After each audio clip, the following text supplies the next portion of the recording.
It is time for a very special episode of View from the West podcast. Mitch, we got the fancy music playing here because it's award show season. Here we go. Yeah, we've got the red carpet rolled out. I've got the strobe lights blaring outside. Neighbors are calling and complaining, but it's all worth it because we're going to be giving out some special awards tonight and rewarding and looking back at a lot of great performances. This is the big time. It is the 4th annual Best in the West Awards episode for the football season of 2023. So, Mitch, get on your tux, shine up your shoes. Hey, we're going to the award show.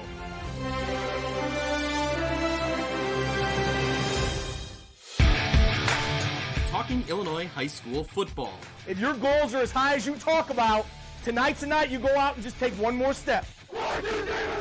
It's a view from the West. And it starts right now!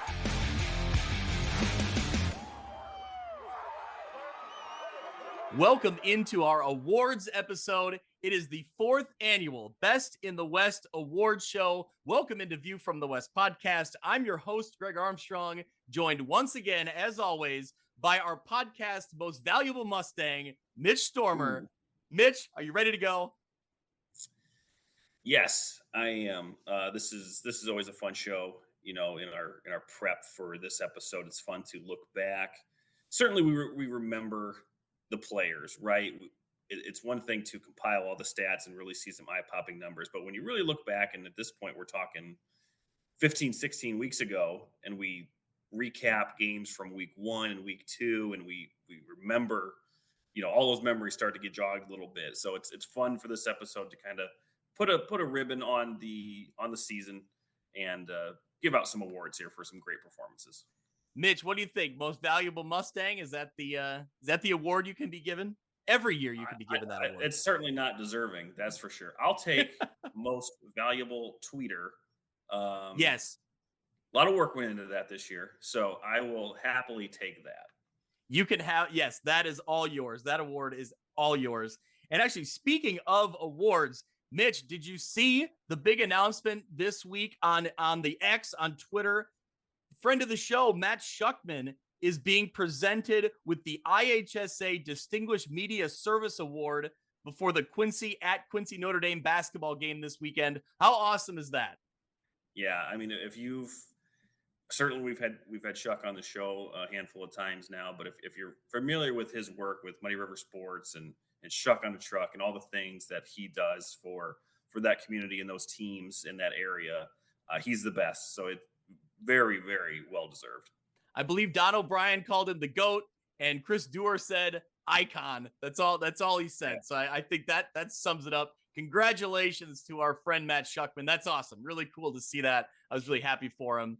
Well, all right, Mitch, before we jump into all the awards, you know who we got to thank. We got to thank our award-winning sponsor.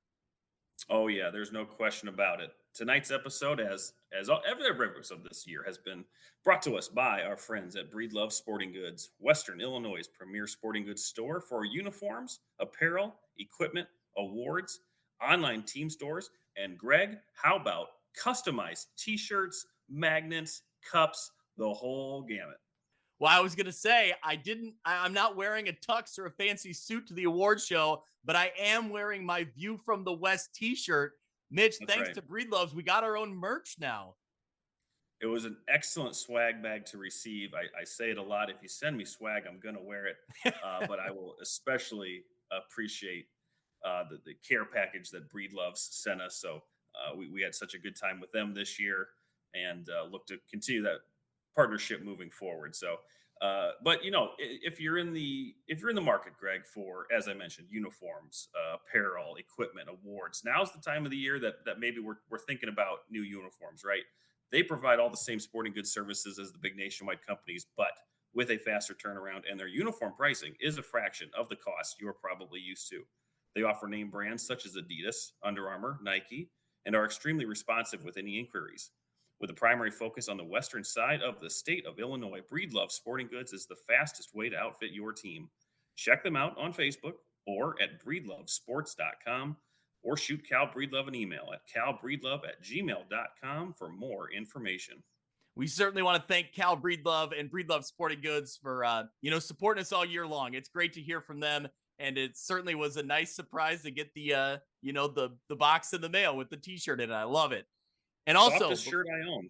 Softest shirt I own. it's great. I love it. It fits perfect. I love it. So, and we also have to thank Mathewson's Mini Helmets. They were our sponsor for the View from the West Player of the Week awards every week. They sent a customized mini helmet to the lucky winners of each week after each episode. Mathewson's Mini Helmets offers totally custom mini helmets or decals for your school. Find them on Facebook or on Twitter. So again, thank you to Mathewson's Mini Helmets. Find them on Facebook or on Twitter. So Mitch, we're going to break it down here. We got all the awards, all the accolades to hand out here.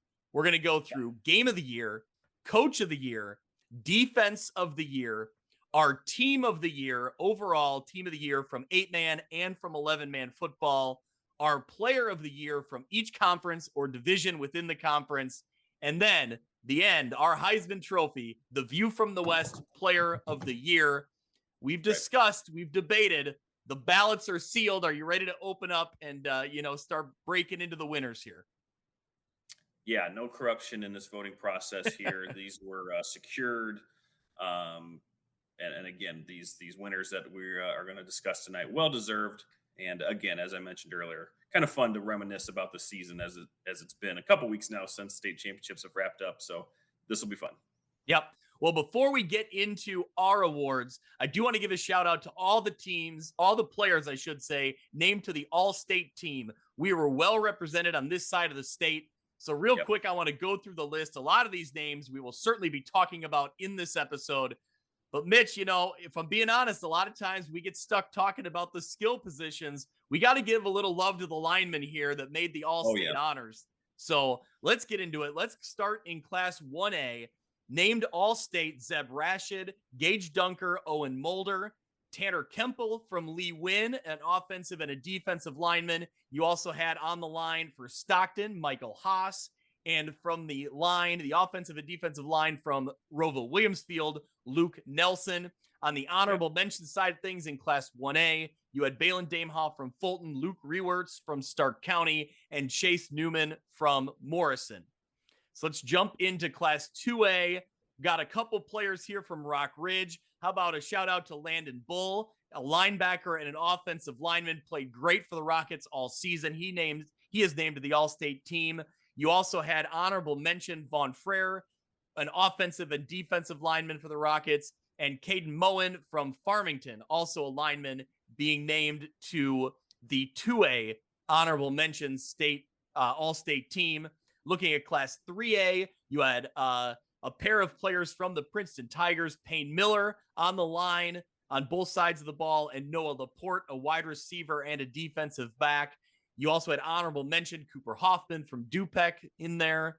In Class 4A, you had Brady Clark from Kewanee. We'll talk about him certainly later on in this episode. And his teammate Alex Duarte was an honorable mention from Kewanee.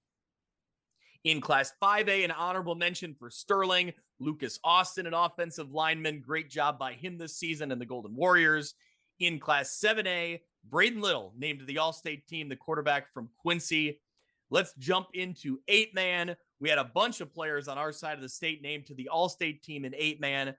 Landon Montalvan from Amboy. He was a defensive and offensive lineman. You had Brennan Blaine and Quinn Leffelman, also from Amboy. Roy Sandberg from Ridgewood, a running back and a linebacker. Taylor Snook, a defensive lineman. Connor Nye from Milledgeville, of course, the quarterback there that led the way. Blake Fulgate from Orangeville, and Brock Solto from Polo. On the honorable mention side of things, you had Landon Welchel from Amboy, Preston Moriarty from Ridgewood, Micah Tom Smith from Milledgeville, Isaiah Stevenson from West Central, the running back and the linebacker there. So, Mitch, I'm going to take a breath, but talk about some of the names there that stood out to you. We got a lot of them we're going to talk about in a few minutes here for sure. Yeah, again, all well-deserved. These are players that are the best of the area that we've had the privilege of covering, some for multiple years, some newcomers here, some underclassmen that we anticipate seeing again on this list maybe next year. So again, we talk about it a lot, that the talent in our area is vast. It's fun to cover, and to have the All-State distinctions now to go along with these players. Again, a very well-deserved award for all the names you just mentioned. All right. Well, let's get into it. Here we go. The first award being handed out, the game of the year from our coverage area in the View from the West podcast. The nominees are Morrison and Princeton from week 2. Mitch, of course, you remember that game. That was a game we circled right away, thinking that could be a winner in this category for sure. You know, back and forth all game long. And Princeton grabbed a late lead on a kind of a crazy Noah Laporte touchdown catch. And, you know, for as tough as Morrison had battled, I remember you were watching it thinking like, man, that's got to be it, right? Like that's got to be the final blow here. The Morrison, just too little time left on the clock, and just they're, you know, too good of a Princeton team here. But man, were we wrong on that assumption for sure. That was a game that Morrison kind of came out and led early, and it was, you know, we were talking about a Morrison team with a first-year coach on the road going against the team that's dominated that division for the past 6 years in Princeton. And it was like, okay, this is getting interesting. But as the game went on, you thought Princeton was maybe wearing them down. Princeton ends up taking that late lead, as you said, but the game was far from over from there. Morrison is able to mount a drive to roughly midfield. They have an injury to the quarterback. They bring in, or I guess I should say, they slide over a running back who heaves a 46-yard pass down the sideline, a beautiful ball to Deshaun McQueen, sets them up to kick a game-winning field goal with a freshman kicker in his first football game, in Josh McDermott there. Crazy story. Of course, that kick goes through the uprights. It's a winner for Morrison, a huge win for that program this year. And like you said, when we talked about it at that time, we knew right away that we would be talking about it again in this episode. Yeah, that one certainly worthy of a nomination going back to week 2, but we're going back even farther than that. How about Forreston and Fulton in week 1? We knew this game had potential to be great, and it lived up to the hype there. Yeah.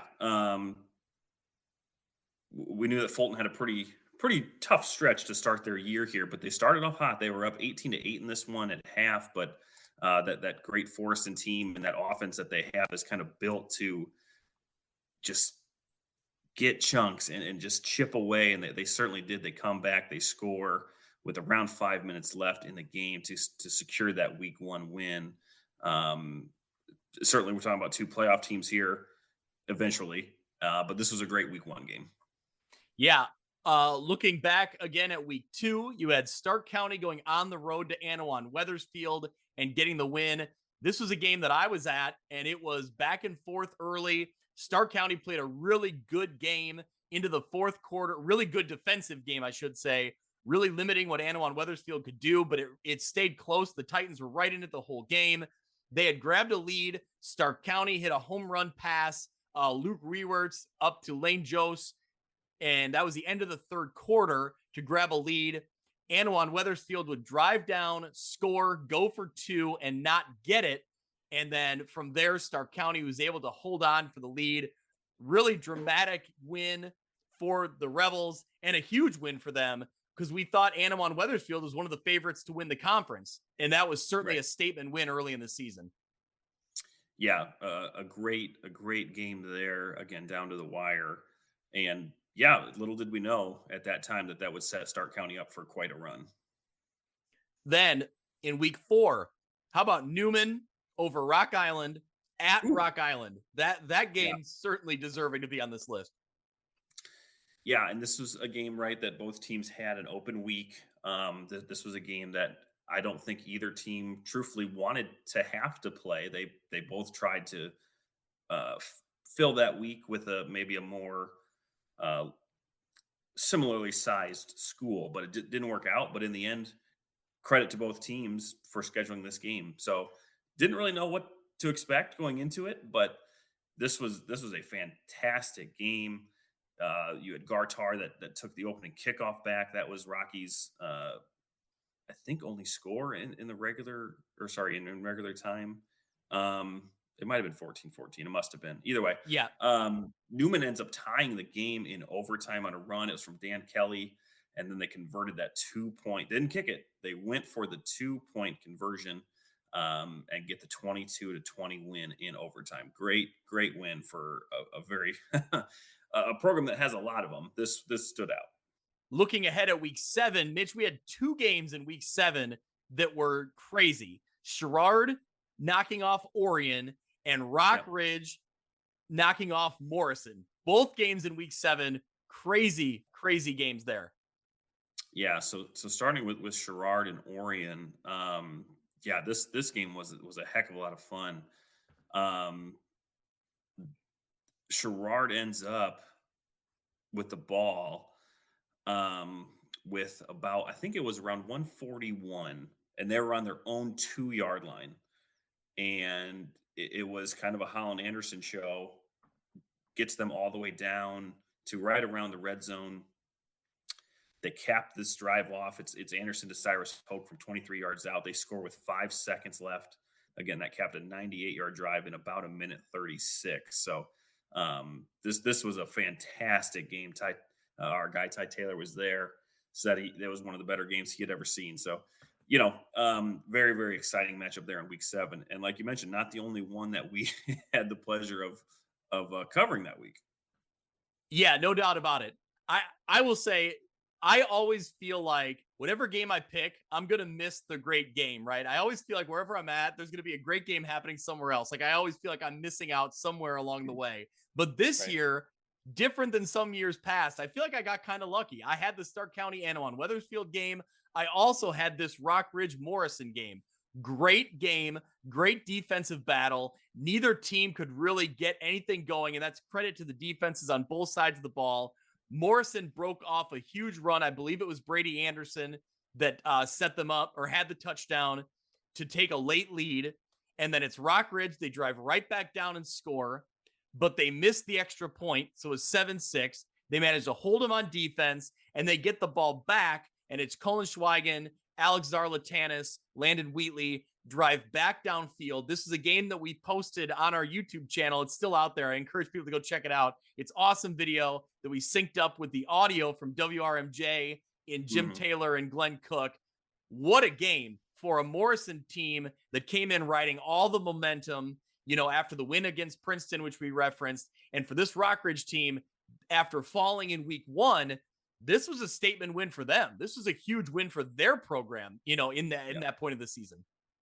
Yeah, freshman quarterback on the road in the rain against, I think Morrison was number 4. It might have been number 3. Yeah, certainly top 5 and undefeated. So, yeah, this was a great win for Rock Ridge. An excellent game for both teams. A game that we thought that would be that had the potential to be a really great game, and it certainly was. So, yeah, that was, looking back, that game was a lot of fun. Mitch, another game we got to talk about going back to week 4. How about Farmington's win over Elmwood Brimfield? Tell us about Angels Extra. Yeah, looking back, Angels Extra is a little bit more special now. This was a game where Elmwood Brimfield was leading going into the 4th. Farmington they were down 4 at the time. This was with about 6:36 left in the game. They were facing a 4th and 3 on their own 16-yard line. Coach Vallis has the quote here from Dave Eminem of the Peoria Journal-Star that he said, "I asked our players what they wanted to do. They were adamant. We go for it. So we called Angels Extra." And what happened here, Greg, was quarterback Lane Wheelwright winged the ball up into the lights, floated right into the hands of Jack Gronwald. 84-yard go-ahead touchdown. Crazy. Love it. I love the name Angels Extra, coming through. Not a Hail Mary. It's Angels Extra, floating it in the lights and coming down with it. So, yep. Great game. Great play there. Let's jump into the Western Big Six. Was it week 8, Mitch, that was Quincy and Sterling? And you know what? This was week 7 now that I look at it. So, yeah, this was a game that Quincy led 21-0 in this game. And then it was a crazy second quarter. Sterling came all the way back to get within 28-27. But in the end, it was just a little bit too much Quincy firepower that defense was able to hold off a Sterling A Sterling offense that was clicking that night. Braden Little threw for 251 and 3 touchdowns, had a rushing touchdown as well. Drew Nettleton set a Sterling record this game for 4 touchdown passes in a game. So this was great. This was a game that we had circled in the preseason that we thought might have some implications on the conference. This brought Quincy to 7-0 for the first time since 1935. Yep. We knew somewhere along the way that Quincy was going to be tested and be given everything they could handle. And it was this effort for Sterling. Kind of a wild year for Sterling, but this is where you saw a lot of that potential, right? Like you saw a lot of that talent on the field really executing at the highest level, and they nearly pulled it off. But I think that's testament to Quincy and how good of a team they were, that they were coming up with the stops when they needed to, coming up with the big road win as part of a very special season for them. So that's another nominee. One more nominee in the 8-man ranks. Mitch, how about Ridgewood going on the road in the state semifinals against Martinsville, coming away with the comeback victory there? Huge win for the Spartans, obviously sending them to the state championship game. Yeah, as you mentioned, on the road, 4-hour road trip for the fans of Ridgewood, but they showed out in force for this game. And boy, were they treated to a great game. This brought the Spartans to the 8-man state championship for the first time in school history. Martinsville had a lead here, 26-20 going into the fourth, but with 2:26 remaining, Ridgewood's Riley Couture found the end zone on a 1-yard TD sneak this tied the game at 26, and then Roy Sandberg, who we mentioned earlier, punched in the 2-point conversion to give Ridgewood their first lead since the first quarter, and they were able to hold on for victory there. Yeah, awesome win for them as part of a great season for the Spartans. All right, Mitch, so here we go.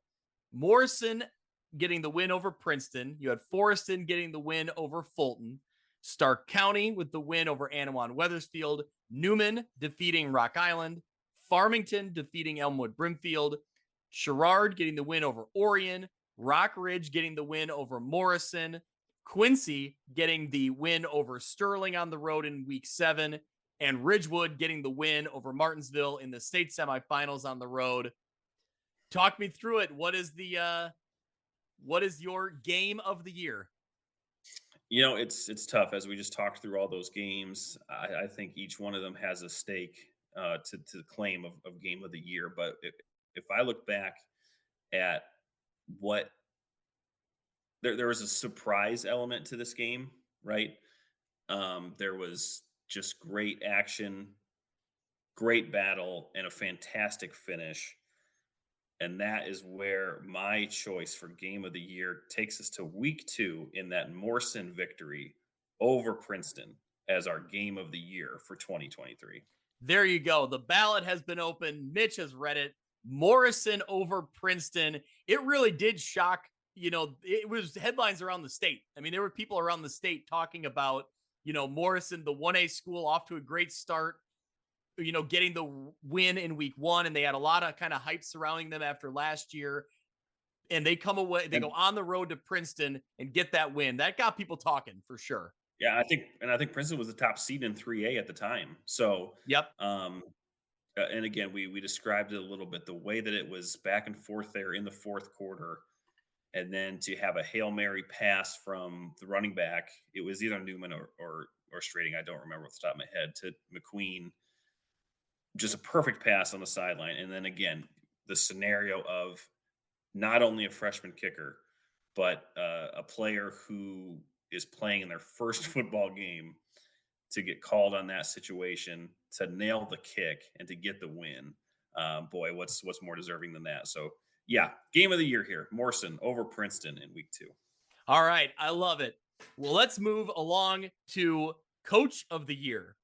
So we're going to name a coach of the year from each conference or division. And, we'll start up at the big schools. And Mitch, when we start in the Western Big Six, I mean, I'm not sure there's much debate here. I think the winner in the Western Big Six is pretty clear cut. I think I'm going to open the ballot and say that Rick Little is the Western Big Six coach of the year. Yeah, what a season for Quincy, and certainly we'll be talking more on them here throughout the show. But historically, one of the best seasons in Quincy history. we thought in the preseason that they would be the Western Big Six champs. I think there was a lot of that sort of sentiment from people that we talk to that cover the same area. But to live up to those expectations and to win the way that they did with the talent that they had to kind of keep that all in check all season, this was a great job by Coach Little and that entire staff. But yeah, Western Big Six here, Rick Little. This is a great choice. Yep. All right. Well, let's get into the Three Rivers Athletic Conference.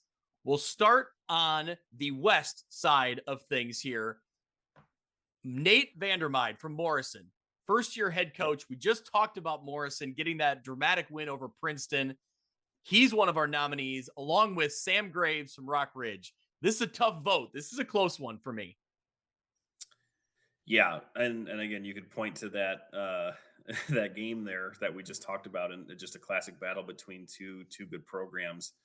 And look, it's no denying it that as I've talked about on the show, I went to Morrison. Nate and I played quarterback together on those teams, but for me, and to no disrespect to Coach Graves, because we are huge fans of that Rock Ridge program, but for Nate Vandermeide to come in, he was on the coaching staff last year and years previous to that, but to step in as a first-year head coach and to lead that team to, what were they, 7-0 at the time when they played Rock Ridge? Yep. 6-0. Not only to do that, then to make a little bit of a run in the playoffs in that 1A North. For me, it goes to Coach Nate Vandermeide of Morrison here. Yeah, I mean, I understand. I get Sam Graves got the win over Vandermeide when they went head to head, right? And that was when Morrison was really rolling along. But I think when you look at kind of the big picture, and like you said, a first-year head coach in Vandermeide with a team in Morrison that had a lot of expectation coming in. And I think what sets it over the top for me is that win on the road in week 2, when, let's be honest, a lot of first-year head coaches are still trying to figure some things out. There's a lot of talent on that Morrison field, but it doesn't just automatically equate to wins. And to go on the road against a really tough opponent, that's a really great job of coaching and having kids ready to execute. So I think that one, even though they did lose to Rock Ridge later in the year, I'm going to give the edge to Vandermeide over Sam Graves here. Yeah, this would be one that the fans would be debating, certainly. But two really great coaches here. Again, congrats to Coach Graves on a tremendous season and all the success the Rockets have enjoyed under his tutelage. But just it's that first-year element here that I think gives it to Nate Vandermeide. Yep. All right. Well, congratulations, Nate Vandermeide, our Track West Coach of the Year. Let's get into the Track East side of things here. We got 3 nominees, Mitch. We'll go with Matt Taylor from Kewanee, Ryan Pearson from Princeton, and Mike LeMay from Newman. Mm-hmm. And I think, Ryan Pearson is in this conversation every year. But, we got a couple other names here that I think are worthy of discussion. Yeah, start with Matt Taylor in Kewanee. What a season that the Boilermakers had. A great run in the conference. Certainly have a lot of great players, a great defense. And they were a lot of fun to cover. You also had, as you mentioned, Mike LeMay in his second year at Newman in what could be, just looking at the Newman program, right? Maybe the most prestigious program we cover, right? Could be. Debatable, maybe, probably not, but it's up there. And so those are huge shoes to fill. It's a large shadow that's cast. It's a very, football heavy community there. So for him to kind of have and take those reins this year, leading them into the playoffs with a great defense, a tremendous defense that we'll talk about later on. This was a great coaching year for Coach LeMay. So very worthy finalist here in the track. Yeah, I think that defensive effort from Coach LeMay and that coaching staff is what makes him a nominee here for sure. And let's not forget the win over Rock Island, to go on the road in Rock Island. That's a huge effort. And part of that, was the defensive effort. So to me, that's what, makes it close. And what do you say about Ryan Pearson? I mean, just the job he does year in and year out to get that program up to the highest level and have these kids and the turnaround. There's new names we're calling out, and Casey Etheridge and Noah Laporte we've certainly seen last year, but even to a certain extent, Will Lott, was kind of a new to the scene. So yeah, I think that what Ryan Pearson does is really impressive year in and year out. He did it again this year. Well, do I have the envelope here, Greg? Should I open this one? Go ahead, open up the envelope, Mitch. The envelope. See what we got here. Yeah, see what we got here. All right, our Track East Coach of the Year is Ryan Pearson of Princeton, the 6-time defending East champions. We'll talk. I don't want to get into their defensive stats just yet, but a tremendous team on both sides of the ball. Yet another run in the 3A bracket, and again, yet another conference division crown. So Ryan Pearson for Princeton here. And I'd have to remember, I don't know off the top of my head, but I'm guessing yet another Coach of the Year accolade for him. I think he's won this award on our podcast before. So I would imagine so. He's got the imaginary trophies on his mantle. Yeah, right. All right, let's get into the Lincoln Land Conference now. We'll start on the large school side of things. We're going to go 2 nominees, Toby Vallis from Farmington and Ryan Hebard from Knoxville. Speaking of repeat winners, I know that Ryan Hebard has won this award before for his efforts with the Blue Bullets. Got to give, some credit here to Toby Vallis at Farmington. Great season from them. Yeah, this was a lot of fun covering these two teams. Certainly, that conference crown came to a head there. That was a Week 9 game, was it not? I believe it was. Yeah, because Knoxville had come in with a loss, but that was out of conference to Fulton. So both were undefeated heading into that game, and that was a game that Farmington would end up winning. So 2 really great candidates. Both teams were a lot of fun to cover this year. 2 playoff teams, and yeah, these 2 great coaches as always. All right, Mitch. Well, is it my turn to open the envelope? You have this one, yes. All right. I really should have gotten like an envelope and had the paper noise to You can superimpose that. All right. Opening up the ballot here. Our winner for Coach of the Year from the Lincoln Land Conference Large School Division. Congratulations, Toby Vallis from Farmington. You are our Coach of the Year on the large school side of things. All right, here we go. The small school side of the Lincoln Land Conference. This one is a tough debate. 3 names, nominees listed here. Grant Goldstrand from Roval Williamsfield, Tony Grip from Anawan Wethersfield, and Stark County's Jade Nord. Where are your thoughts here? Where's your head go to start this one, Mitch? Greg, let me start with my Cougars. My Cougars. Okay. My Cougars. Are they mine or yours? I'm confused. They're mine. I'm adopting them. Still trying to get on the good graces there. Okay. Look, okay. Let's step back. 3 teams that we thought were going to be in the 1, 2, 3 position, right? We had debated a little bit about where we thought they would finish. So again, these 3 coaches, these three programs were a lot of fun to cover all year. I'll start with Roval Williamsfield. We knew they had a lot of talent coming back. They were a young team last year. They come in this year, a great season, a lot of fun to watch, get into the playoffs. And Coach Goldstrom did such a fantastic job with that team. A lot of fun to watch. He's going to be a candidate next year too, because this team brings a lot of talent back. But this was a great. I'm not going to call it a stepping stone year for the Cougars because they've been good. But this is a solid team that brings back a lot of firepower next year as well. Looking at the other nominees, Tony Grip from Anawan Wethersfield. Mitch, they had a great season. They fall in that Week 2 game, and then they really go on a run. This was a Titans team that was very dangerous. You saw them get the win over Morrison in the playoffs. What a season for Anawan Wethersfield, a team we had, some expectation for, and they delivered, but behind that, talent and that coaching staff having them ready to go. Great season here defensively. You had 4 shutouts and then 4 games that they allowed 6 points. So a great season for them. As you mentioned, that playoff game against Morrison was uh, a great game in and of itself, but a great win for this program. Certainly before heading up to the Lena Winslow game, but again for them, we thought that they would be here towards the top of the conference, and they showed why. Yeah, maybe a game we should have put on the game of the year list. That Morrison and Annawan Wethersfield game. Right. It's certainly very, very close there on that list. Yeah. Yep. All right. Well, the last coach, Jade Nord from Stark County, last nominee, I should say. Last but not least, the Stark County Rebels go 9-0 through the regular season.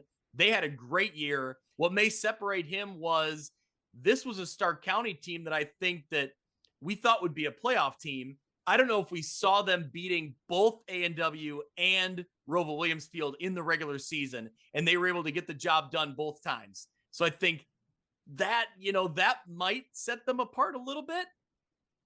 Yeah, and both those games were on the road. The Stark County went in to each of those games as the away team and came away with close wins in both games. But the important thing is that they did win. This is a great season, right? We talked a lot about Stark County and the things that they did.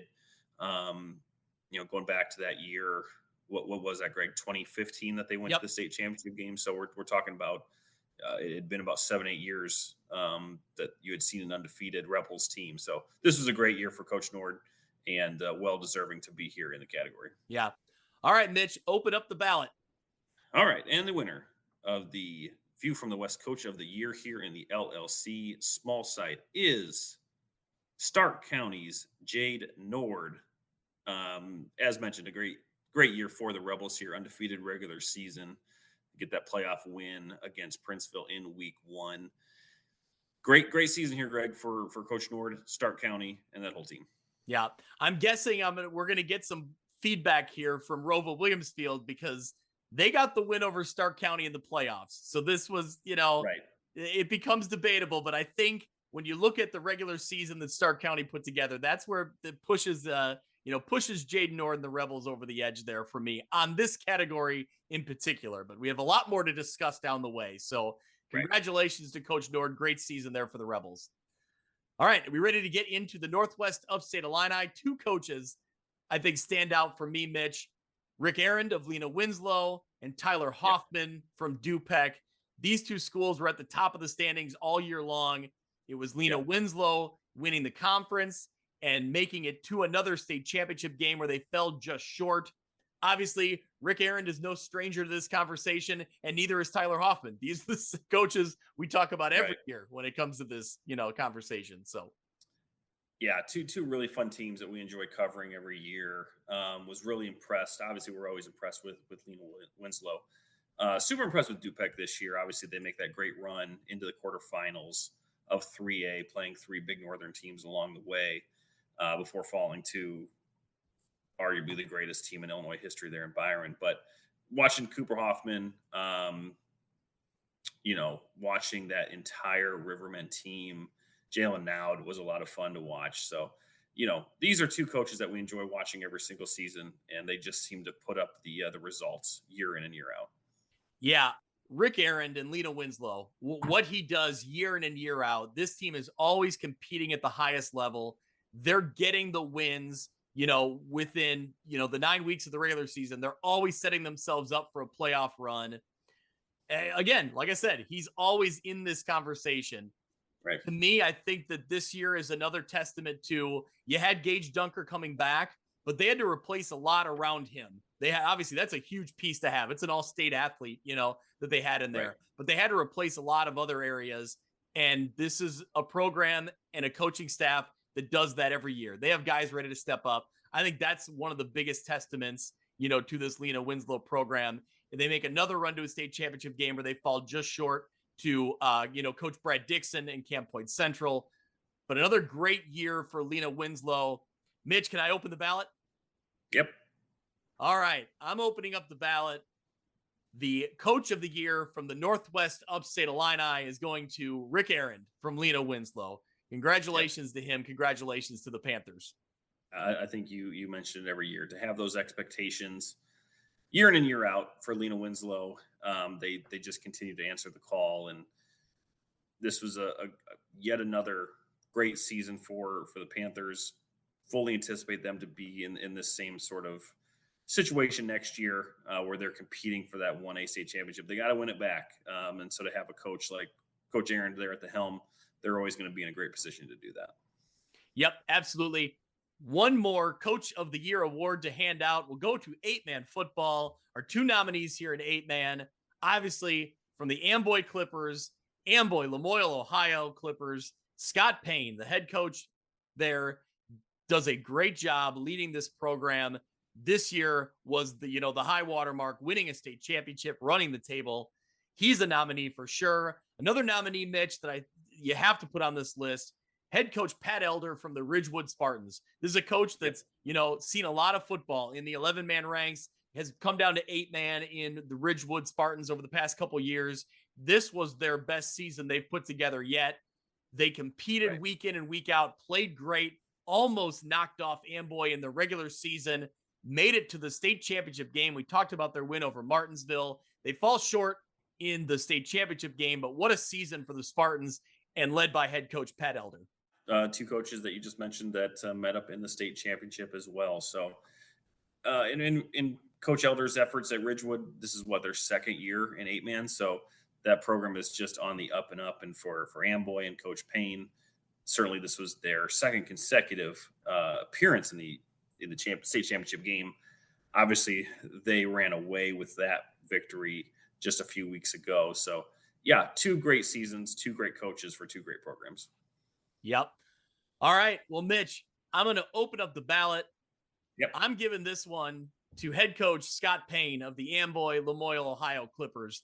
There was a lot of pressure, a lot of expectation coming into this season for Amboy, and they lived up to it with a dominating win in the state championship game as the exclamation point. What a season for the Clippers, and led by head coach Scott Payne. Congratulations to him. He is our 8-man coach of the year. All right, now let's transition to defense. Let's talk defensive side of the football. Our best teams on the defensive side of the football will go through and name some nominees from across our area, and then we'll select just one. Okay. So let's go down the list. We'll start in the Western Big Six and Quincy. Great effort from them all year long. Some of the stat leaders they had: Rico Clay, 5 interceptions, 3 of them going for touchdowns. You had Ty Douglas with 114 total tackles and 2 interceptions. He also had 2 fumble recoveries. Todd Smith also had 3.5 sacks and a blocked field goal. This team was great on offense, but man, they really shine defensively as well. Yeah, with the exception of the game to Mount Carmel, which nobody really stayed within, scoring distance of them. This was a team that, again, put them in a great position for that offense to shine. Weren't challenged a whole lot in the regular season, a couple of close games, but again, in the end, like you mentioned, the play of Rico Clay, numerous others, Ty Douglas, like you mentioned, Todd Smith. Great defense here for Quincy in the Western Big Six, and a worthy finalist here in the category. Looking at the Three Rivers Athletic Conference, we have a few nominees here. The Rock Ridge Rockets, defensively led by Landon Bull, All-Stater. You also had Vaughn Frere as an All-Stater. Great effort week in and week out from the Rockets on their defensive side of the football. On the other side of the conference, 2 teams that really stood out. Newman, no surprise there. We talked a lot about them this year. And Princeton. Mitch, give us some of the numbers on Newman and then get into Princeton. 2 really impressive resumes here. Yeah, and it shouldn't surprise you. Coach LeMay, obviously, defensive player at St. Ambrose. He was the defensive coordinator at Sterling. And so it's no surprise that this Newman defense is tough. 27 turnovers, Greg, 15 fumbles, 12 interceptions for the Comets here. What more can you say about Dan Kelly? 115 total tackles on the season for him. So, yeah, this Newman defense kept them in the game. It's what led them into the playoffs this year. Great effort, great unit here for the Comets. Yep. Looking at Princeton, Mitch, these are some eye-popping numbers here too. Credit to Princeton Yeah. for reaching out to us, giving us some of these stats.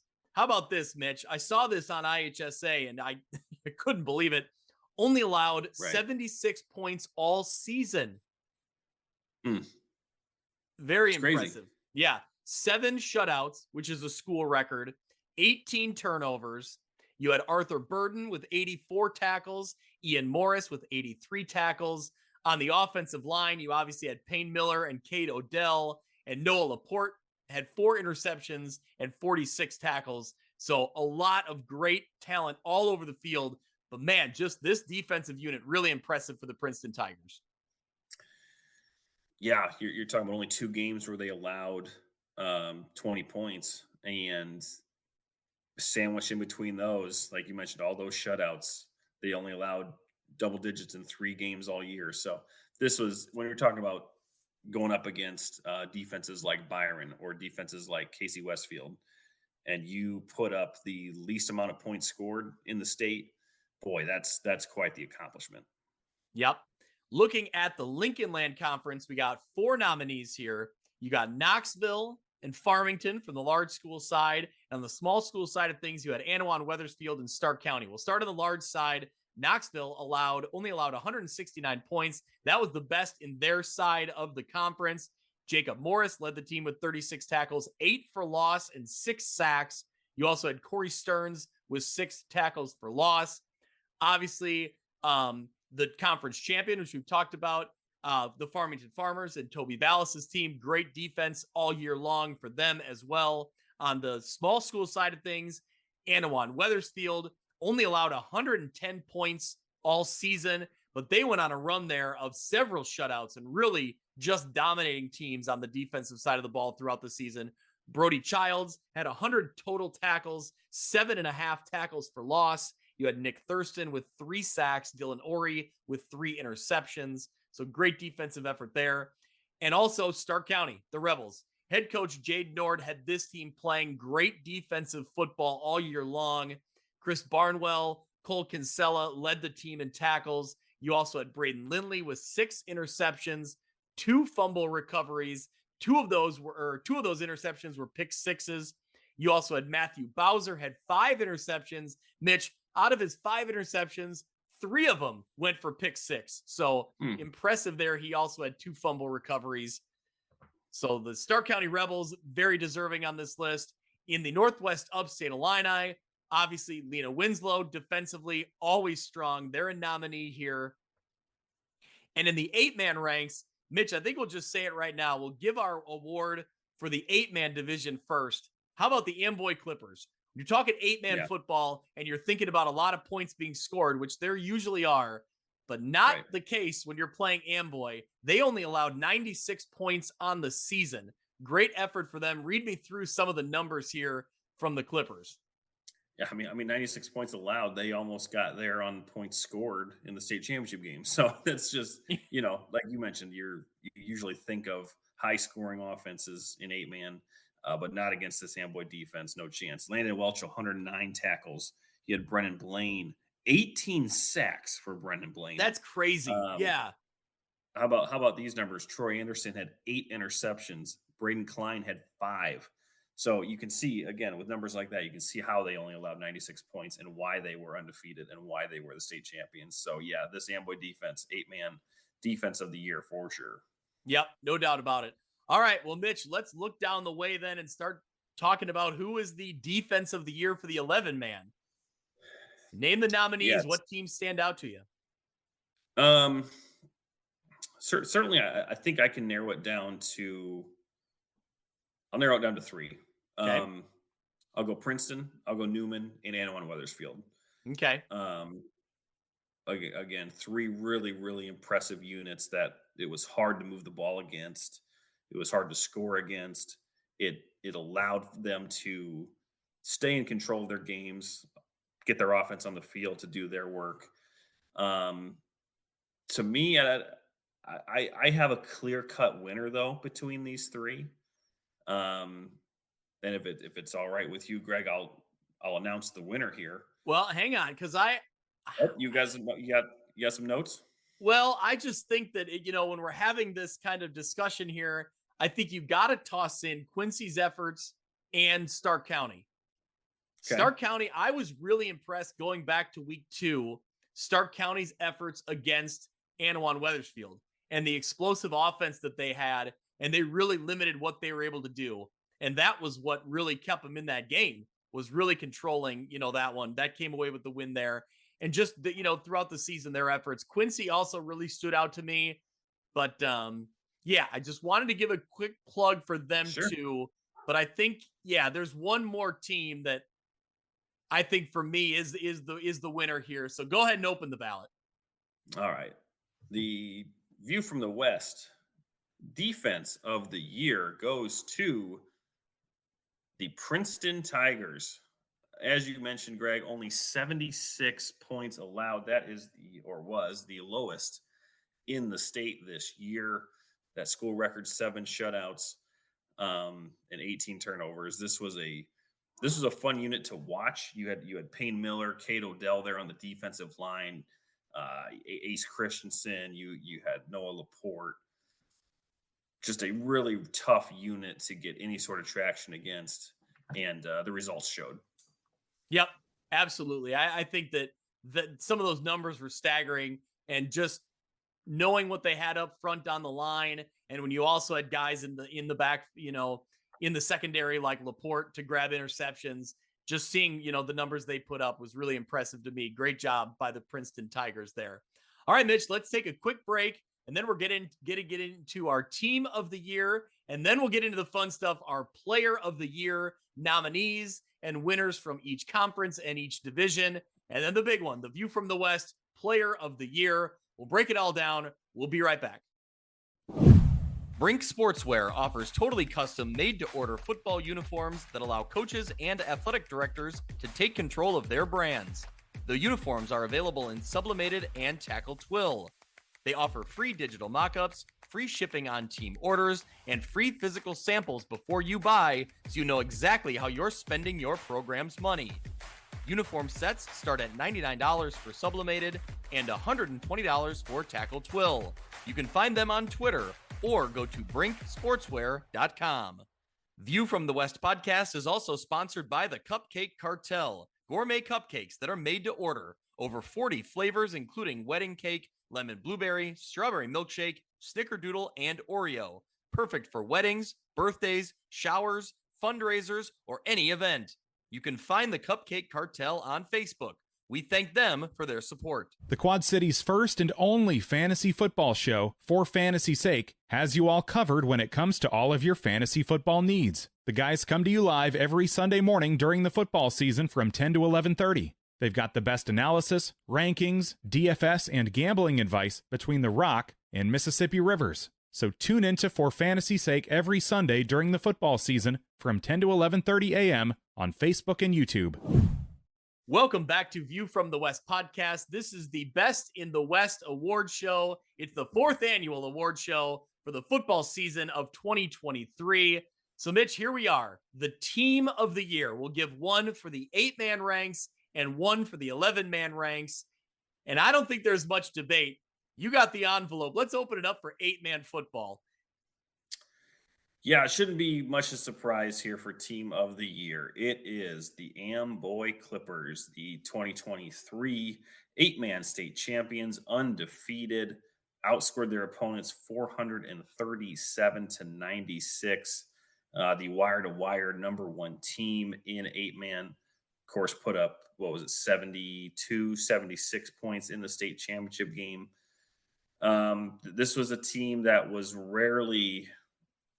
very rarely challenged. You had that great game that we talked about against Ridgewood in the regular season. But beyond that, boy, if you followed their games, you knew in the first quarter that it was over, right? I would like to know how quickly in each game they reached running clock, because they were just such a sound team on both sides of the ball. And again, they make that great run through the playoffs. They get to the state championship game for the second straight year, and they come away with a big victory this year. So I don't think it should be any surprise that Amboy is the team of the year for the 8-man. Yes, Amboy, Lamoille, Ohio, they are your team of the year in the 8-man division. Congratulations to them. What a historic season. Unbelievable. So, looking at the 11-man side of things, Mitch, you got the Princeton Tigers, you got the Quincy Blue Devils who are in the mix here, Rock Ridge, Anawan Weathersfield, who made a good playoff run, Lena Winslow, another great season for them. Mitch, I got the ballot in my hand. If I'm opening up that ballot this season, I think the View from the West team of the year in 2023 is the Quincy Blue Devils. What a season. Yeah. We mentioned historic season for the Amboy Clippers. This is a historic season for the Quincy Blue Devils as well.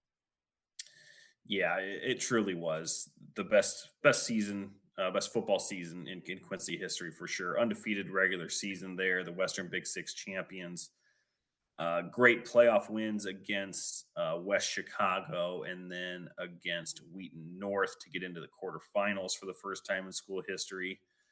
A lot of record breakers on both sides of the ball.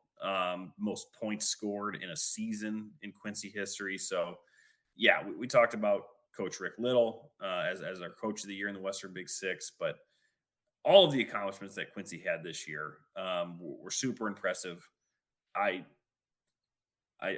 feel that they will be in the running for this next year as well with all the weapons that they have coming back. But what a great year. What a season. A lot of fun to cover. And this is a very deserving winner here for team of the year.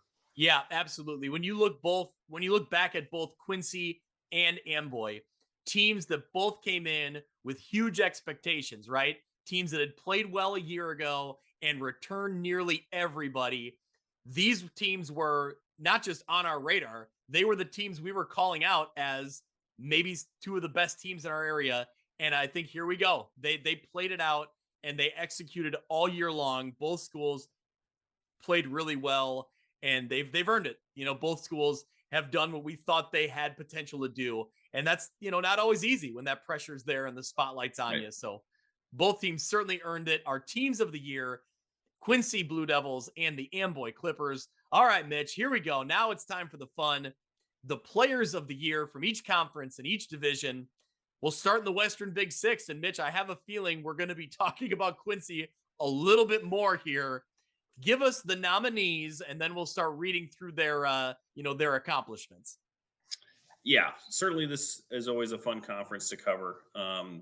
We've got 5 names here that we've kind of narrowed the list down to, and those are Braden Little from Quincy, Dreas Rice from Quincy, Pablo Perez from Moline, Aiden Byquist from Quincy, and Tykel Hammers from Quincy. So there's a recurring theme here in this category, Greg.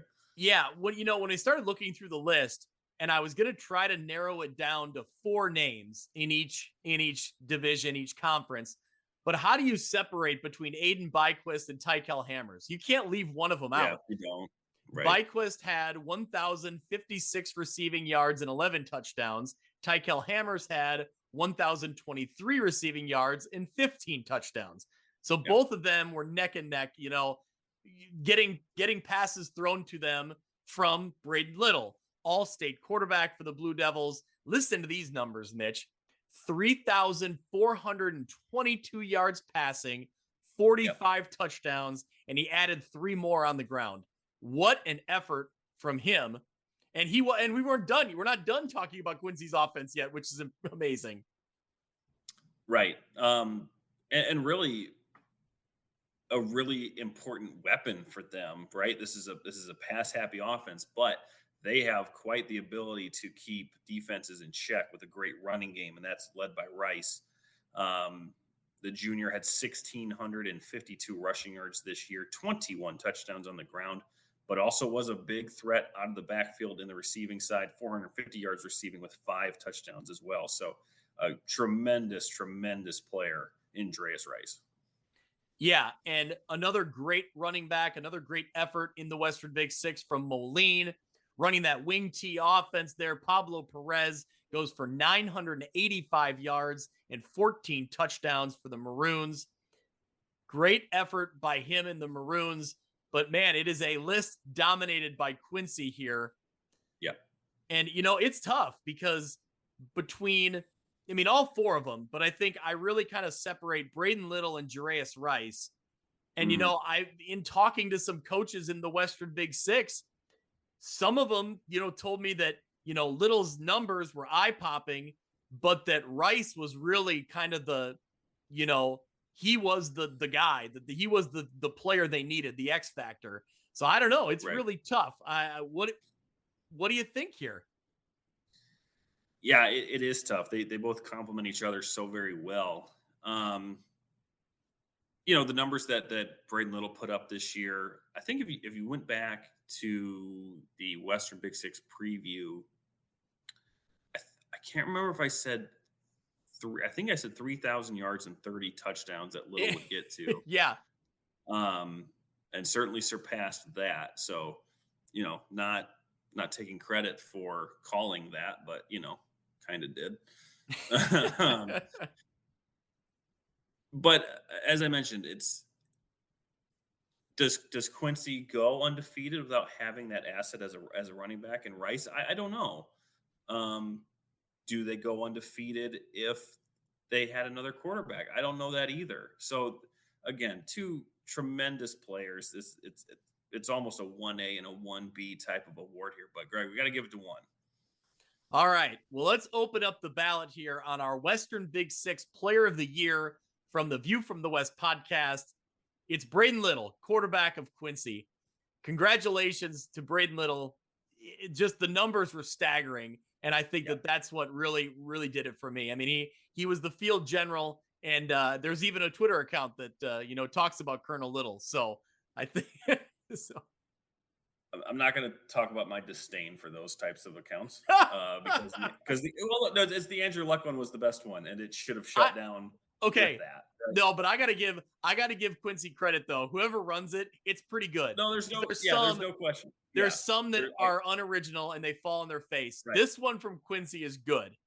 Right. I credit the creativity. It's just for me, the original was always the best, right? But we're getting sidetracked here.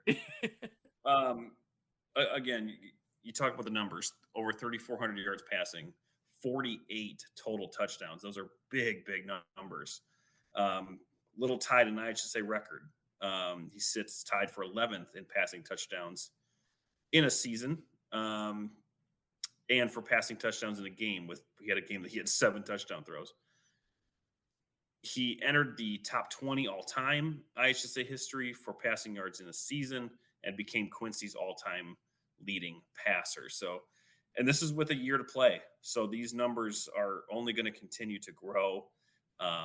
His legacy at Quincy is going to just get to astronomical levels if they, keep their head on straight like they did this year, but they have the opportunity to really do all these Quincy players that we mentioned, with the exception of Byquist, are coming back. So we could be talking about a lot of Quincy players next year too.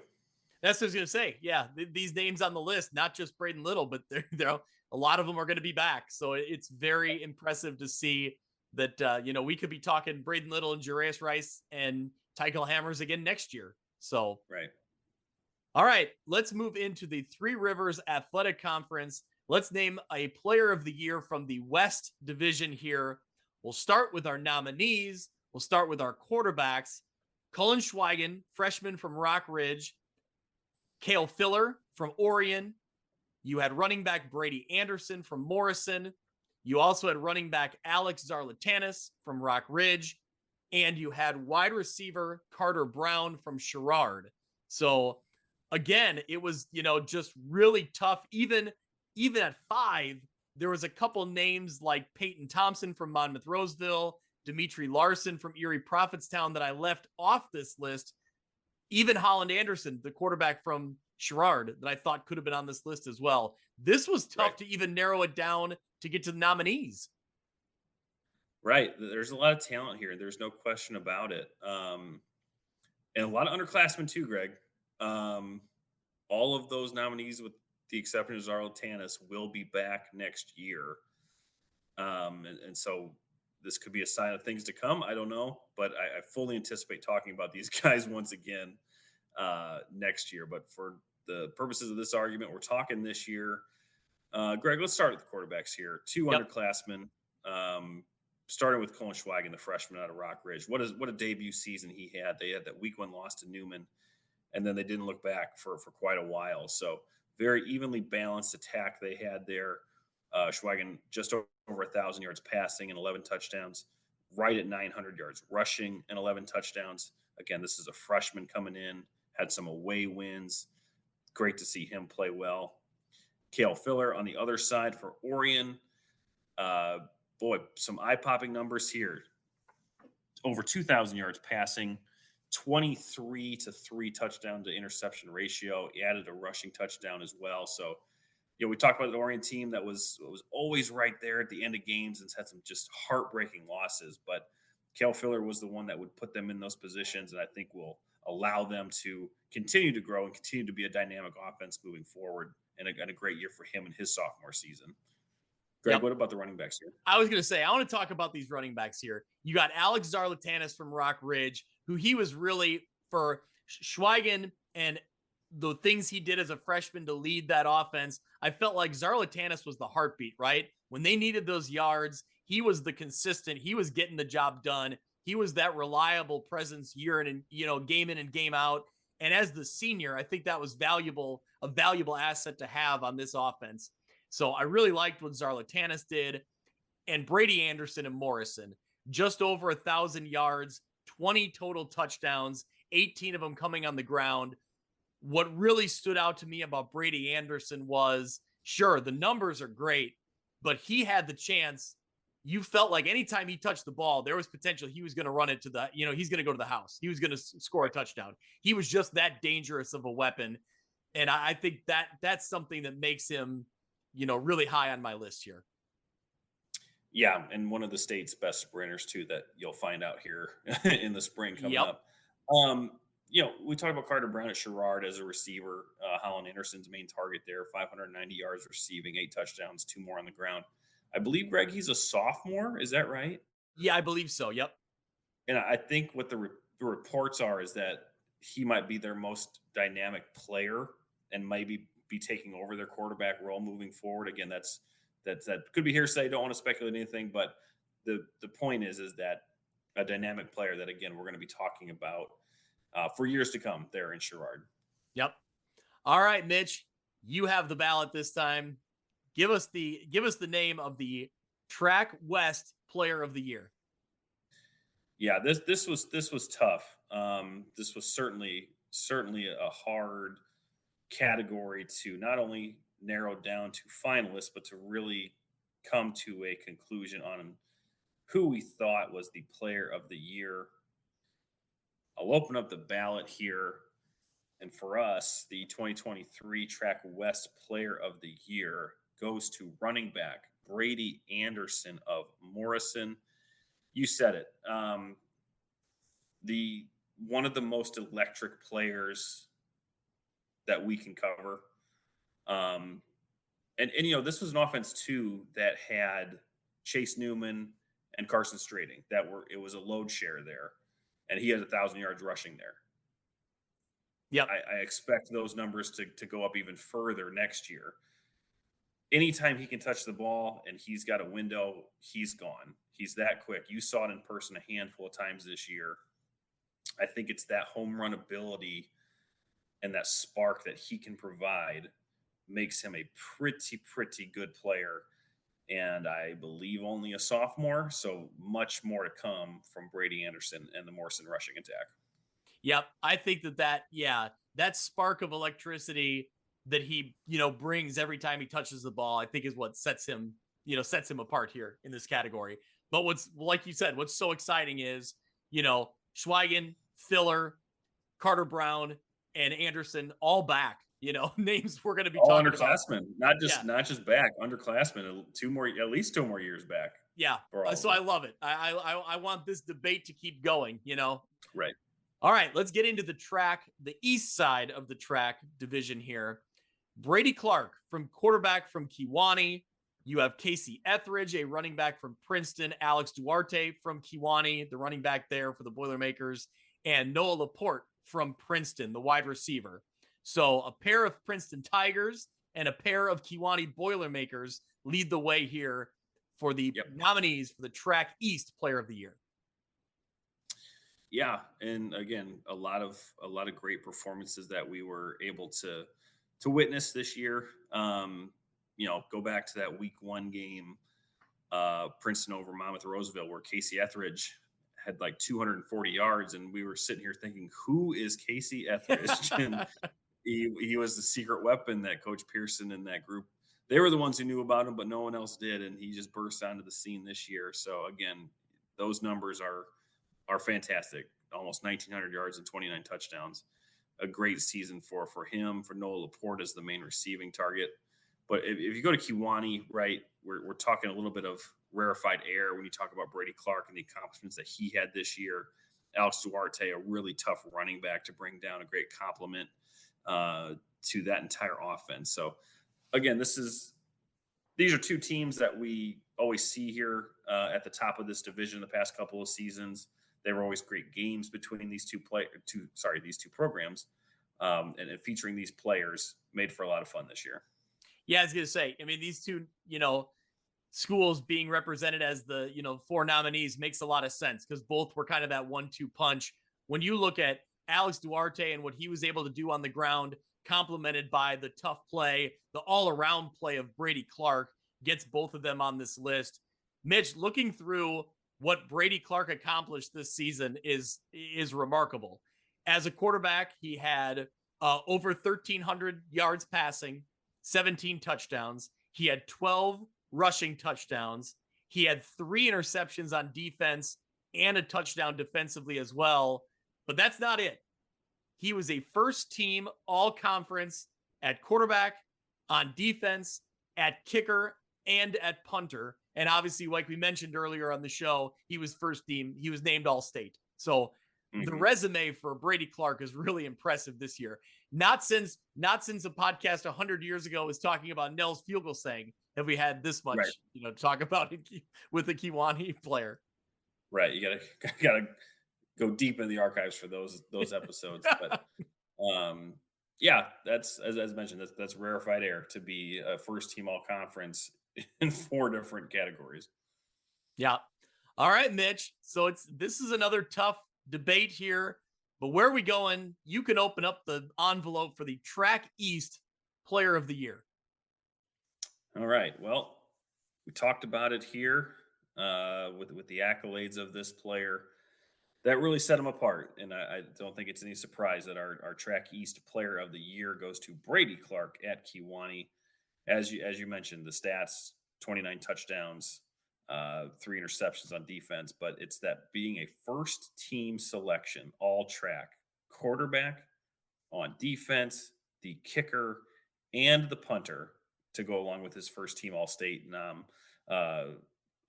award, not nominee award, I think makes it a pretty clear selection here for Player of the Year. Yeah, great all-around season, great leader for that Boilermaker team. So it was, a tough debate here, but I really think that Brady Clark was the Player of the Year on that on the track side of things. So, Mitch, let's get into the Lincoln Land Conference. We'll start on the large side, the large schools. We got Lane Wheelwright from Farmington. We got quarterback Colby Cox from Mercer County. We have Nolan McClay, a running back from Knoxville. And Mitch, we also got another quarterback here, Gavin Grothaus from West Hancock. Yeah.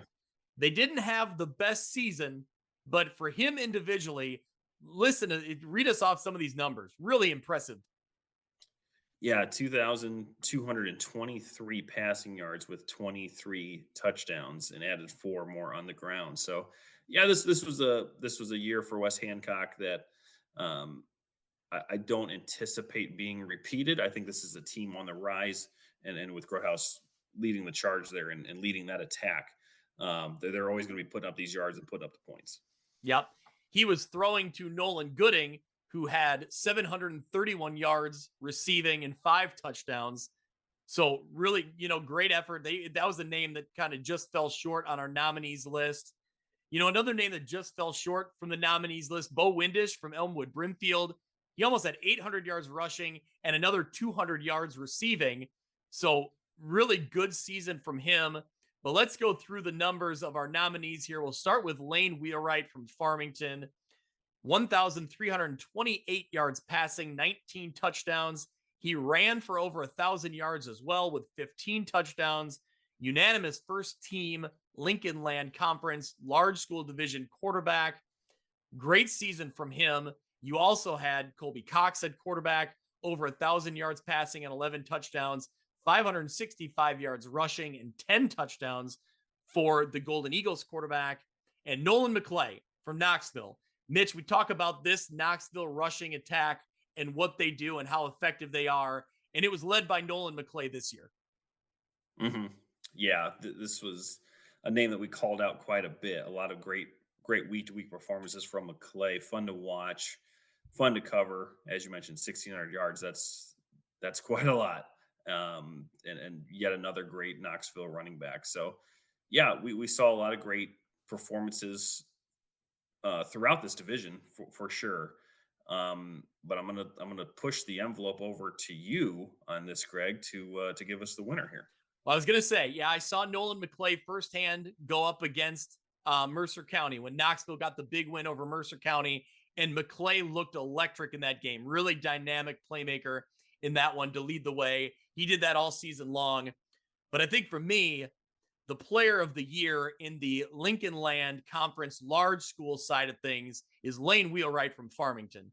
Led that team from the quarterback position, but was passing the ball and running the ball and just, really getting the job done for the Farmers. Another great season for them. I'm going with Lane Wheelwright here. Yeah, I think that's a great call. Whenever we would see these highlights or read recaps or get the stats, it was, it didn't take you long to find Wheelwright.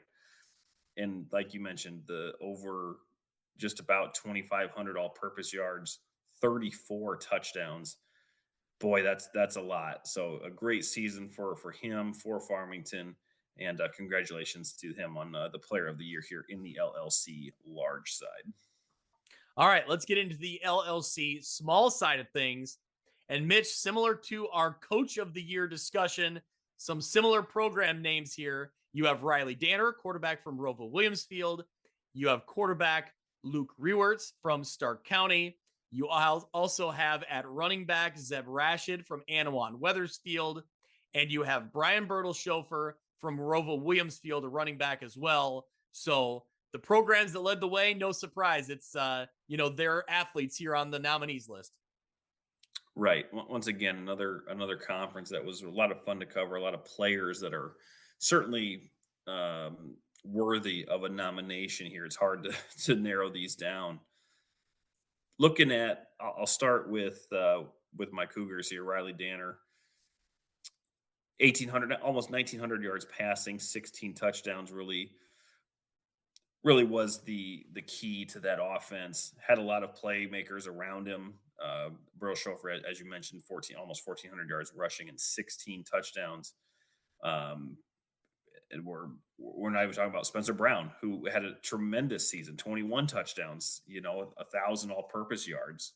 That's what I was just going to say, is that, I feel like as we go through the nominees list, there's some players that, might be snubbed. Spencer Brown is one that really stood out to me when we started compiling the numbers there. Right. And again, that team has so many playmakers on it. They had a great season. They're going to have a great season next year. Speaking of great players, Zeb Rashid with Anawan Weathersfield, right? He was the conference player of the year voted on by members of the conference. Boy, is he tough. 1,600 yards rushing, 27 touchdowns. He's got the neck collar. He's got the whole thing going on. He's a great player. Fun to watch him the past couple of seasons. And Luke Rewerts at Stark County. Certainly we talked about them having that undefeated regular season. He was a big part of it. 1,111 passing yards, 11 touchdowns to go along with 500 yards rushing and 13 more on the ground. So, four or five really, really good players. And that's not all of them even. So this was a great division this year and a lot of great talent.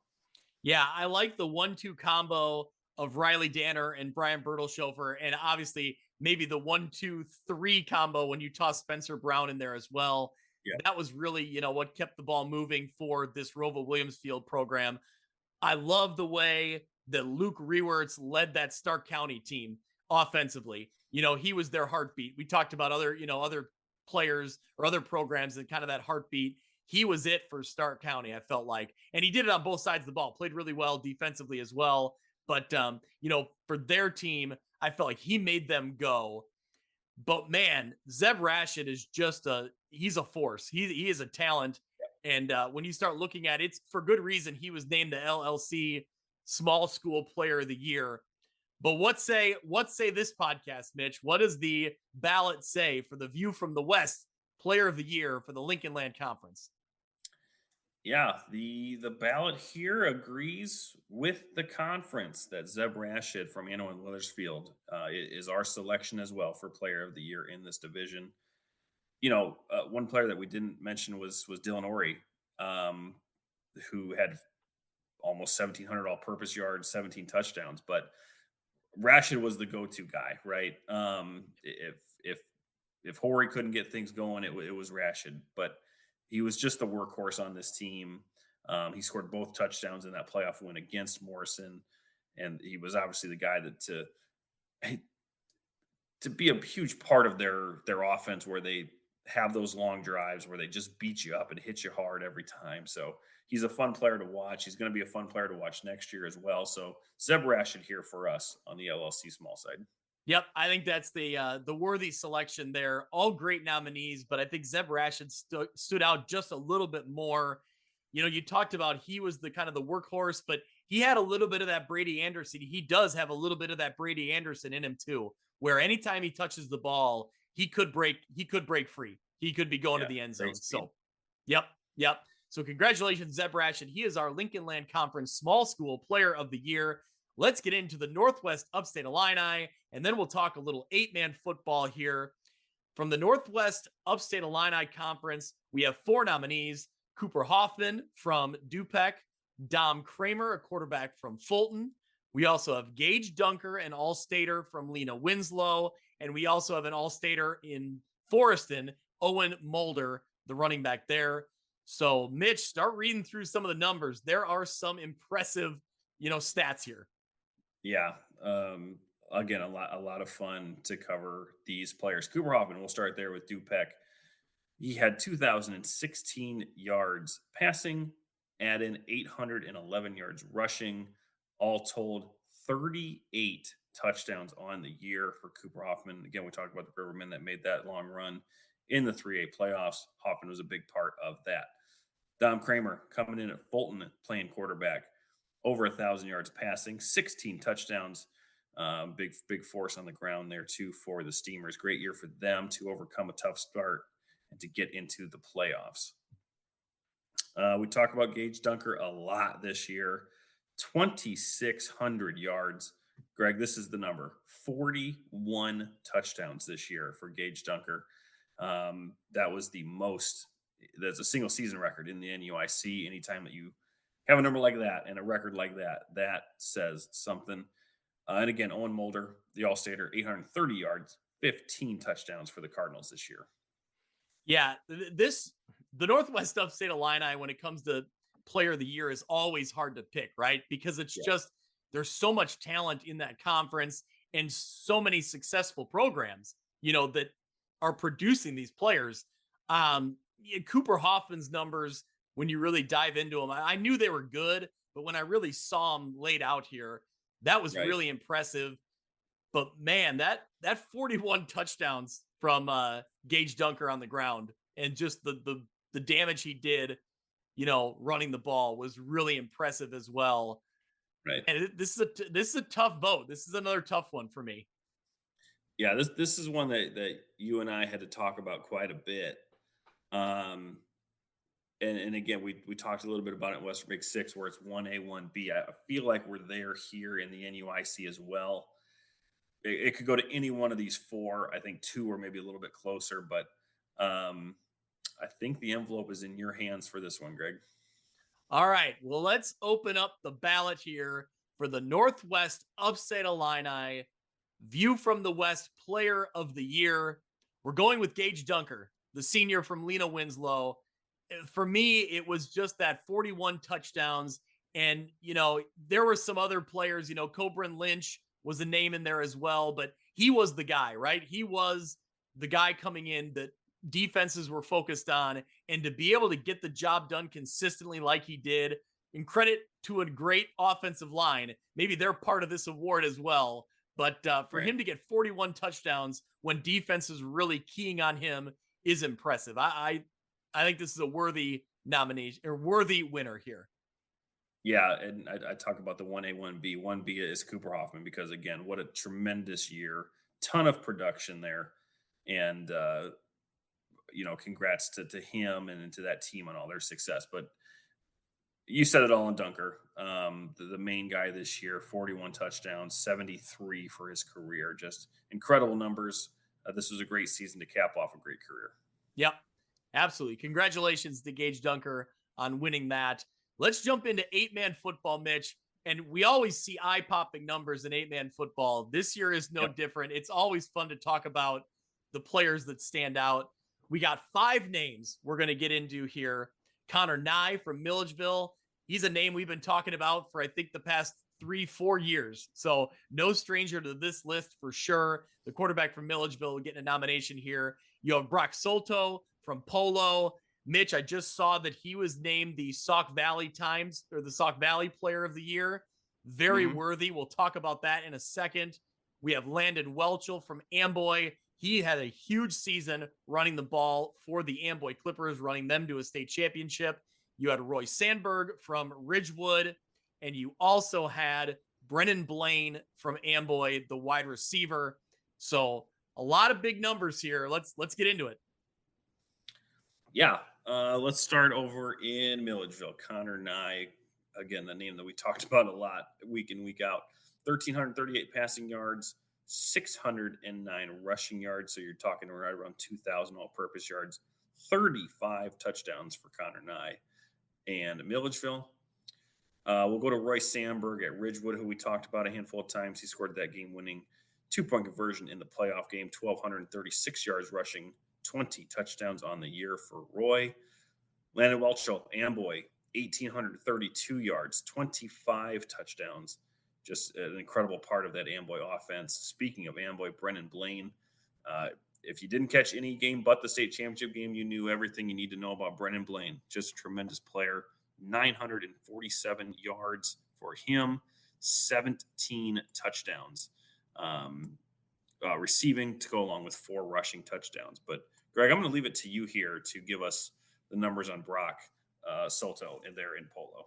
Quickly, before we get into Brock Solto's numbers at Polo, I want to give a shout out to Blake Fulgate from Orangeville.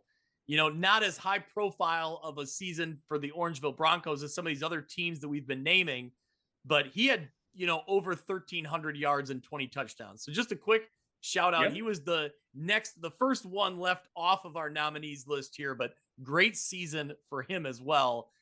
But Mitch, I love the player that can run in a touchdown, pass a touchdown, or catch a touchdown pass. Right. And Brock Solto did all those things multiple times this year. He had 1,535 rushing yards. He had 411 receiving yards. He had 341 passing yards. That's for a total of 34 touchdowns. Brock Solto was Mr. Everything for this Polo Marcos team. And that's no slight. They had a lot of great talent on the field, but I just mean in terms of anywhere you wanted to put him on the field, he could get the job done. That was a really impressive season for Solto. Well, and it caps off an incredible career for him too. Just incredible numbers from Brock. Great career there for Polo. We should mention too his counterpart, our complimentary piece there in Carter Meridian had a great year for Polo as well. But yeah, like you mentioned, when you have kind of that trifecta there, or such a versatile player, especially in 8-man where you can get a lot of creativity going. You can move guys around. Having a guy like Solto, really, really good for Polo, not just this year, but for the past 4 years. Yeah. You talked about the past 4 years, and you got to include Connor Nye in that conversation. What he's done for Milledgeville and kind of, leading them into 8-man football here, kind of being that, that constant over the past few seasons as they grow in 8-man football. An impressive season for him, an impressive career. And you mentioned Landon Welchel and what he did on offense. We talked about what he did on defense as well. 109 tackles. And then Brennan Blaine, if you're talking player of the year efforts, Brennan Blaine also had, 18 sacks. So yeah, putting up almost 1,000 yards receiving, as a wide receiver, and then 18 sacks on the defensive side of the ball. Great nominees as well. And then Solto's accomplishments we've just listed here. So Mitch, open up the envelope for our 8-man football player of the year from View from the West podcast. Yeah. Opening it up here, the winner for the 2023 View from the West player of the year for 8-man goes to Polo's Brock Solto. Again, 2,300 all-purpose yards, 34 touchdowns. It was easy to spot in any game for Polo. And again, a great season that caps a great career here. But boy, a lot of great nominees here in this category for 8-man. Yeah, another, we say it almost every list we get into of nominees. It was really hard to choose one. This 8-man division was no different. So there you go, Mitch. We've run through all of our player of the year winners from each conference or each division. But now it's time to name just one. It's our version of the Heisman Trophy, the View from the West player of the year. I guess before we get into it, let's kind of talk through the names that stand out to you as potential. Sure. I think Brock Solto's got to be one of them, just based on what he did this season. Yeah, without question. So in addition to him, we look at Braden Little from Quincy, right? We talked about the numbers that he had in the track. Brady Anderson and Brady Clark, both with tremendous seasons for their respective teams. In the LLC, Lane Wheelwright, we talked about that. 34 touchdowns for him. Zeb Rashid on the small side from Anawan Wethersfield, 1,600 yards, 27 touchdowns on the ground. 41 touchdowns from Gage Dunker. So these are, 1, 2, 3, 4, 5, 6, 7. Really, really great players. And again, it's a privilege to be able to cover them. Congrats to all of them on just tremendous success this season, both personally, both for their teams. And again, it's hard to narrow down all of our players in every category. And this one is certainly no different as we try and narrow down just one name out of everyone that we cover as a player of the year. Yeah. I think when I start looking, through the list, Brady Anderson's electricity on the field, his big play potential really stands out to me as a potential winner of this award. Lane Wheelwright, his overall efforts, both passing and running the ball. I look at something like that. Zeb Rashid for the same, Zeb Rashid and Gage Dunker, kind of the same things. They're very similar type of athletes on the field. Those are nominees. Brock Solto, I love, the way he played, and Braden Little's numbers are eye-popping. So I guess any more discussion, any more debate, or do we just open up the envelope here? What are your thoughts? What players, kind of stand out to you? I think everybody here brings a little bit of something different, right? You've got the gunslinger in Braden Little. You've got a lightning bolt in Brady Anderson. You've got Mr. Versatility in Brady Clark. Lane Wheelwright, one of the best dual threat players that we had the privilege of covering this year. Zeb Rashid and Gage Dunker, two of the more powerful running backs and hard to bring down backs that we've covered. And we talked all about the versatility of Brock Solto. So again, dynamic players in their own right, a lot of fun to cover. And again, it's really, really hard looking at this list and picking just one. I've got one in mind. Greg, I don't know if you would like to do the honors here or if you have any further comments yourself, but I think I think we can agree on who we would like to give this award to this year. Yep, I think we have one envelope left to open here. So let's get into it. Our view from the West, our best in the West player of the year for 2023. That award goes to the quarterback from Quincy High School, Braden Little. What a season. Remarkable numbers, historic season for his team, and he led the way the entire time. Just week in and week out, we were, reading huge numbers. And ironically, Mitch, our player of the year never won a Matthewson's Mini Helmet Player of the Week.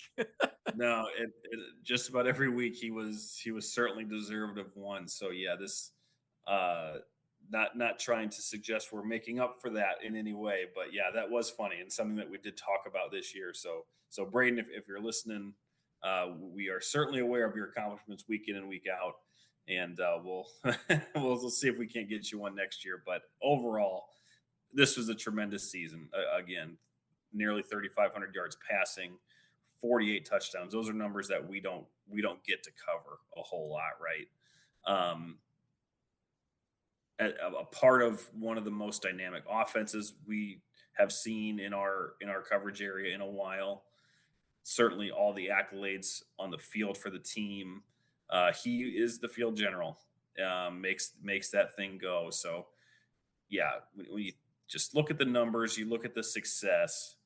I think this is, despite having 7 great candidates, this was a clear choice for player of the year. Excited to see what happens next for Little and that whole Quincy team. But for this year, for 2023, Braden Little, the View from the West player of the year. Yep. Awesome. It's a great, a great award winner here to cap off a great season, not just for Quincy, but for the football in our area. A lot of great football played. We talked about all of it here tonight. I think we talked about all of it here tonight. We talked about a lot, and it's been a ton of fun. This is one of our last episodes. We're not quite done with this football season yet. Mitch, we're going to do a fantasy football type of draft here from View from the West. We did it a couple years ago. We're going to bring it back where we take a lot of the names on this list, and we're going to hopefully bring in Corey Kuffler or Matt Randazzo, maybe both of them from WQAD. We'll also have Kyle Kampmeyer from NUICfootball.com, along with you and I. We'll each try to pick our best collection of players from around our area. So a little bit of a reverse fantasy draft, because we already know the stats. We already know the numbers, but we'll see who can compile the best team. Yeah, cheating a little bit, as we know the results of the seasons. But in the end, it's fun to kind of compile teams, and and again, it's a great way to put a bow on the season, and another opportunity to talk about some of these great players that if they didn't come away with our fake awards here. They're very real awards. They're not actual hardware. They're not physical. But despite not walking away with any physical hardware, they had great seasons. And so to kind of get them on rosters and just have fun with it. It's a fun episode. We had fun with it last year. So yeah, looking forward to that. I think what we need to do is we need to draft up our teams and then post the teams on Twitter and let the fans decide, let the listeners decide who chose the best team. Hey, yeah. I think we all collectively thought we did ourselves last year. So that was of no help at all. Yeah, that's true. Yeah. Stick around next week. We'll bring the View from the West fantasy football draft. And then we'll kind of wrap up this 2023 football season. Still some news to cover, right? We are awaiting the decision on IHSA districts. We've got some coaching openings that we're waiting for some dominoes to drop a little bit. So, again, episodes might not be coming as frequent, certainly as we're heading into the holiday season. But as every off season has shown, there's always something new happening, something to talk about. So we'll certainly be back and have some things to talk about. No question. Yeah. Well, I should have mentioned. Yeah, absolutely. When that IHSA vote comes down, we will be talking about it immediately. So I believe the vote is the 19th. It's due the 18th, so we'll know on the 19th. Okay, so there will be a podcast following that. Right, and what I was going to say is just thank you to all those who tuned in to listen to our conversation with Steve Susi on that. Greg, you have the numbers. It might be our most downloaded episode that we've ever had. Pretty darn close. Yep. Yeah. So, and again, I suspect we'll probably have him back, depending whatever happens. If it doesn't pass, I think we drop it and never speak of it again. If it does, that might require an episode and maybe bring Seuss back to try and make some sense of it. I don't think we'll have any more information then than we do now. But certainly once the IHSA would potentially have to draw that up, that's when things get interesting. But we won't get the cart before the horse there. We've got a week. We'll see what happens. Yep. All right.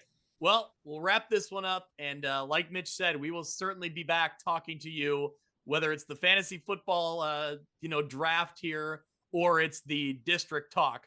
We'll be back on the airwaves soon to, figure it all out. So thank you for listening. We will talk again soon. That'll do it for this week's episode of View from the West. Thank you so much for listening.